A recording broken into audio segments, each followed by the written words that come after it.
ఎంతో చాలా ప్రాముఖ్యమైన రోజు. ఎందుకంటే ఆషాఢ మాస బోనాల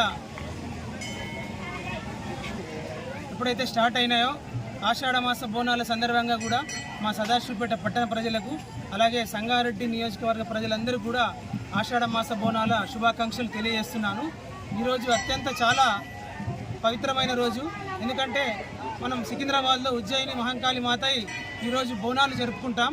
అలాగే మా సదాశివపేటలో కూడా చేపలకేరిలో నిలవైనటువంటి అత్యంత ప్రాచుర్యమైన అత్యంత శక్తివంతమైన మా మహంకాళి మాత అమ్మవారి బోనాలు కూడా ఈరోజే ఎంతో గొప్పగా ఘనంగా జరుపుకుంటాం. కాబట్టి ఈ కార్యక్రమానికి సదాశివపేట పట్టణ పురగుండా కూడా ప్రజలందరూ కూడా ఇచ్చేసి దిగ్విజయపరిచినందుకు అందరికి కూడా పేరు పేరున ధన్యవాదాలు తెలుపుకుంటూ ప్రతి ఒక్కరిని కూడా ఆ అమ్మవారు దయతోటి అందరినీ చల్లగా చూడాలని, అందరూ కూడా ఆయురారోగ్యాలు అష్టైశ్వర్యాలతో అందరూ కూడా చల్లగా ఉండాలని, వర్షాలు కూడా సకాలంలో పడి రైతన్నలకు కూడా పంటలు బాగా పండాలని కోరుకుంటూ ప్రతి ఒక్కరు కూడా ఈ కార్యక్రమంలో పాల్గొన్న ముఖ్యంగా మా చేపలకేరి మహిళలందరికీ కూడా బోనాలు తీసుకొచ్చినటువంటి మహిళలకు ప్రత్యేకంగా ధన్యవాదాలు తెలుపుకుంటూ, ఎందుకంటే ప్రతి సంవత్సరం కూడా ఎంతో అంగరంగ వైభవంగా ఈ యొక్క మహంకాళి జాతరను జరుపుకుంటాం. కాబట్టి ఈ కార్యక్రమానికి విచ్చేసిన మా గౌరవ మున్సిపల్ తరఫున కూడా అందరికీ కూడా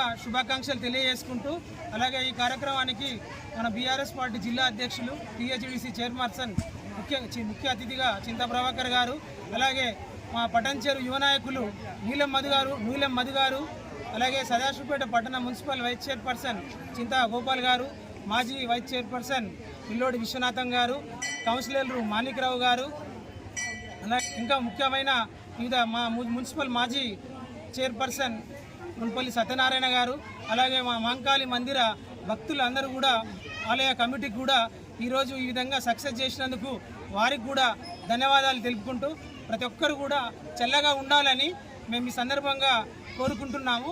అందరూ కూడా ఈ యొక్క ఆషాఢమాస బోనాలు ఇంకా ఈ ముందు రోజుల్లో కూడా ఇంకా 15 రోజుల్లో కూడా దుర్గా భవానీ మాత బోనాలు కూడా ఉన్నాయి. కాబట్టి అందరూ కూడా భక్తి శ్రద్ధలతో జరుపుకొని ఆ అమ్మవారి కృపకు పాత్రలు కాగలని కోరుచున్నాను.